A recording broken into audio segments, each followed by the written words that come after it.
real briefly here, Heather mentioned that there was a consensus study report that was done on the technical feasibility of a wheelchair being secured in an aircraft. I was a member of that along with two other wheelchair users, Rory Cooper and Naomi Armetta. She's a powered chair user. And we worked with a dozen people together to look at how we can do this. We've found that most wheelchairs can fit through that 30-inch clearance space.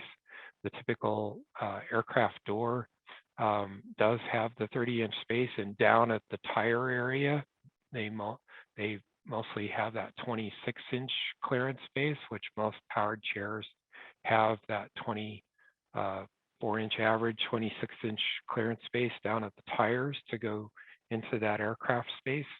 Then there's the turning space in the galley of the aircraft to have that 36-inch turning space to maneuver into the aisle.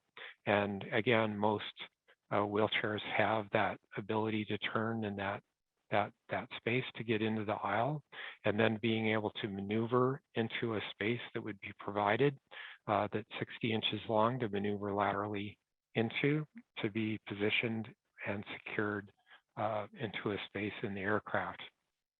So the aircraft have tracks on the floor and then reinforcement underneath.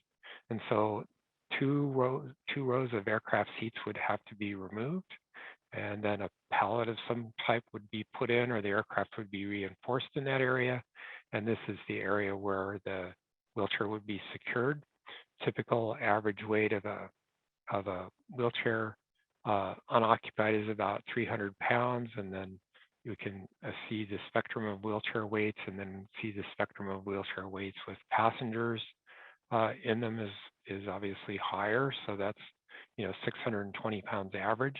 But when we look at taking out 6 seats, weighing passengers about 170 pounds each, the carrier, the experts on the committee felt that this weight could be handled. So that brings the possibility of being able to drive into that space and then being able to turn around in that 60-inch space to get positioned into that space for securement into the aircraft. These are all illustrations that I'm showing you from the actual report that's available online.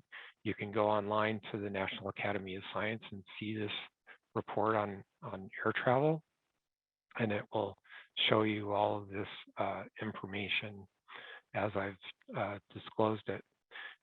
This is another possibility that we illustrated in the report, is coming in through the back door of the aircraft and being able to turn there and maneuver into a secured space in the back of the aircraft. So that's what was disclosed. In terms of the technical feasibility, there's obviously a lot more research and work that has to occur to be able to achieve the ability to carry wheelchairs on aircraft, but it's been demonstrated and reported to be technically feasible. So thank you very much, Heather.